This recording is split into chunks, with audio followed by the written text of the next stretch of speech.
ఐఐటీలో IIITలో BTech చేయాలనేది మీ డ్రీమా? అయితే ఇది ఇండియాలో ఒకే ఒక యూనివర్సిటీ వల్ల సాధ్యం. అదే జేకే లక్ష్మీపతి యూనివర్సిటీ. ఇప్పుడే సంప్రదించండి. సోషల్ మీడియా ఇప్పుడు మన రోజువారీ జీవితంలో ఒక భాగం అయిపోయింది. మన అభిప్రాయాలను చెప్పడానికి, ప్రజా సమస్యల్ని ప్రభుత్వ దృష్టికి తీసుకురావడానికి, ఒకరితో ఒకరు అనుసంధానం అవడానికి, ప్రభుత్వాన్ని ప్రశ్నించడానికి ఇది ఒక శక్తివంతమైన వేదిక. కానీ మనం గుర్తుంచుకోవాల్సిన ఒక ముఖ్యమైన విషయం ఉంది. ఫ్రీడమ్ ఆఫ్ స్పీచ్ అనేది పూర్తిగా అపరిమితమైన హక్కు కాదు. దానికి కొన్ని పరిమితులు ఉన్నాయి. ఒకరి హక్కులను మరొకరు ఉల్లంఘించే స్థాయికి వెళ్ళినప్పుడు, ఐ రిపీట్, ఒకరి హక్కులను మరొకరు ఉల్లంఘించే స్థాయికి వెళ్ళినప్పుడు చట్టపరమైన పరిణామాలు తప్పవు. భారత రాజ్యాంగంలోని ఆర్టికల్ 19 క్లాస్ 2 ప్రకారం దేశ సమగ్రత, జాతీయ భద్రత, ప్రజాశాంతి, మర్యాద, నైతిక విలువలు, పరువు నష్టం, నేరాలకు ప్రేరేపించడం వంటి అంశాల్లో రీజనబుల్ రిస్ట్రిక్షన్స్ ఉన్నాయి. సింపుల్గా చెప్పాలి అంటే ఫ్రీడమ్ ఆఫ్ స్పీచ్ అంటే ఫ్రీడమ్ టు అబ్యూస్ కాదు.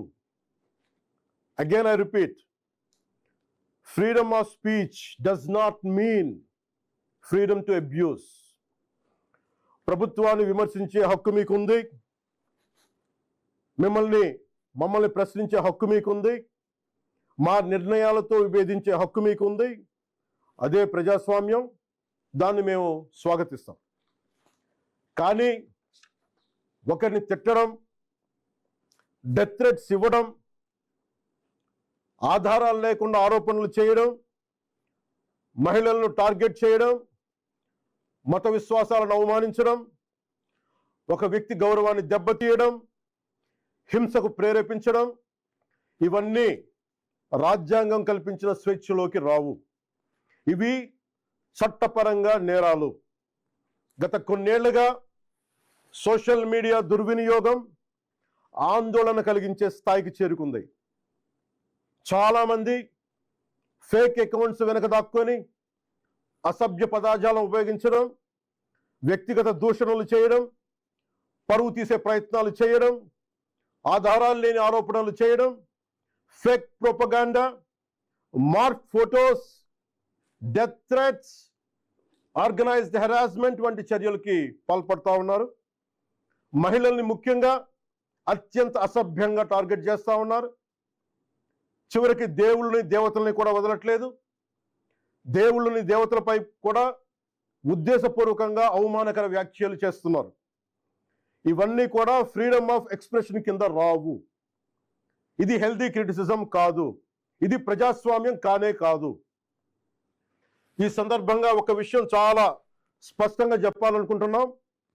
Constructive criticism, fair comment, satire ఇవన్నీ ప్రజాస్వామ్యంలో భాగమే. విభిన్న అభిప్రాయాలను వ్యక్తం చేసే హక్కును మేము పూర్తిగా గౌరవిస్తాం. కానీ malicious fake campaigns, hate speech, criminal intimidation, cyber harassment, organised abuse, ఒకరి పరువును ఉద్దేశపూర్వకంగా దెబ్బతీయాలనే ప్రయత్నాలు, ఇవన్నీ ఫ్రీడమ్ ఆఫ్ స్పీచ్ పేరుతో సమర్థింపబడవు. ఇంకో విషయం చాలా స్పష్టంగా చెప్తున్నాం. నేరస్తులకి, నేరానికి కులం లేదు, మతం లేదు, రాజకీయ పార్టీ లేదు. ఐ రీఐటరేట్, నేరానికి, నేరస్తులకి కులం లేదు, మతం లేదు, రాజకీయ పార్టీలు లేవు. తప్పు చేసిన తర్వాత కులం, మతం, ప్రాంతం లేదా రాజకీయ వెనకాలు దాక్కోవాలని ఎవరు ప్రయత్నించకండి. చట్టం ముందు ప్రతి పౌరుడు సమానమే. నేరం చేసిన ప్రతి ఒక్కరిపై చట్ట ప్రకారం చర్యలు తీసుకోబడతాయి. సోషల్ మీడియా దుర్వినియోగం వల్ల ఇబ్బందులు ఎదుర్కొంటున్న ప్రతి ఒక్కరికి ఈ సందర్భంగా నేను ఒక మాట చెప్తా ఉన్నాను. మీరెవ్వరూ ఒంటరి వారు కాదు. మీకు ప్రభుత్వం అండగా ఉంటుంది.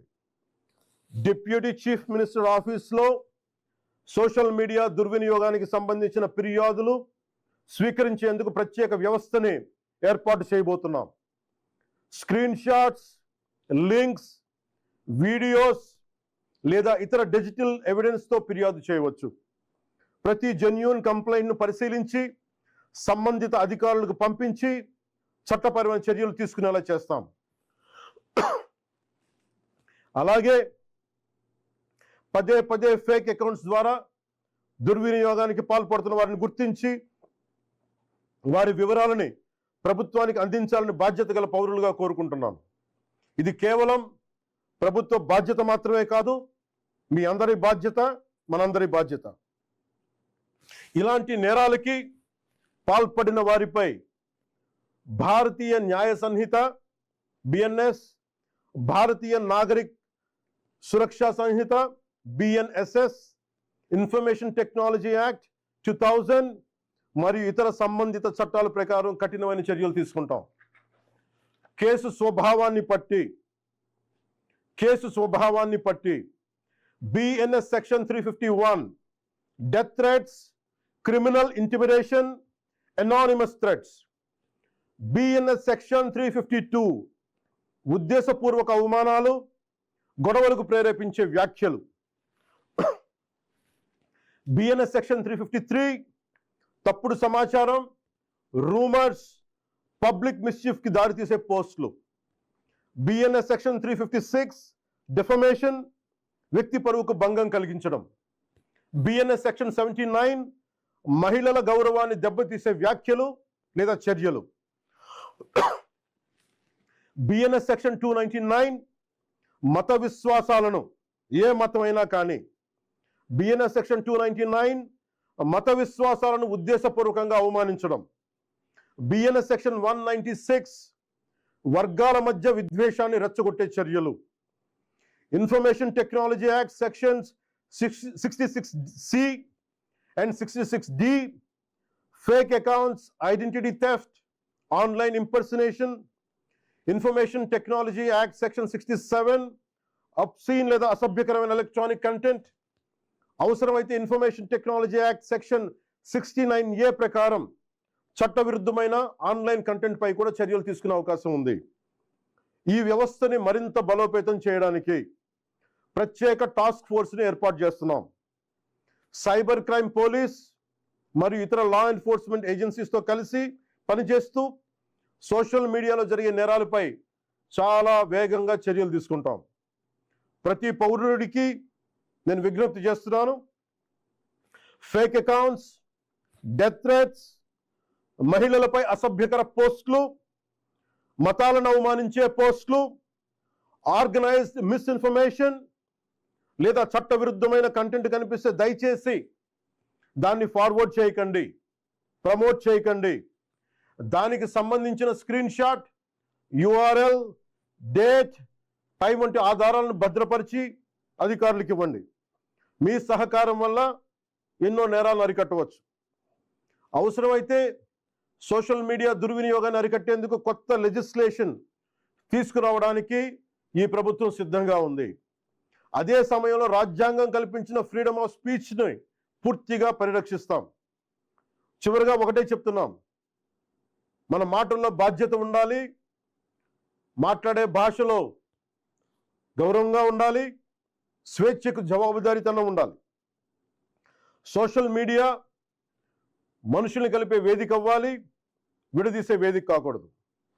మమ్మల్ని ప్రశ్నించండి, విమర్శించండి, మీ అభిప్రాయాన్ని చెప్పండి, కానీ గౌరవంతో చెప్పండి, బాధ్యతతో చెప్పండి, చట్టాన్ని గౌరవిస్తూ చెప్పండి.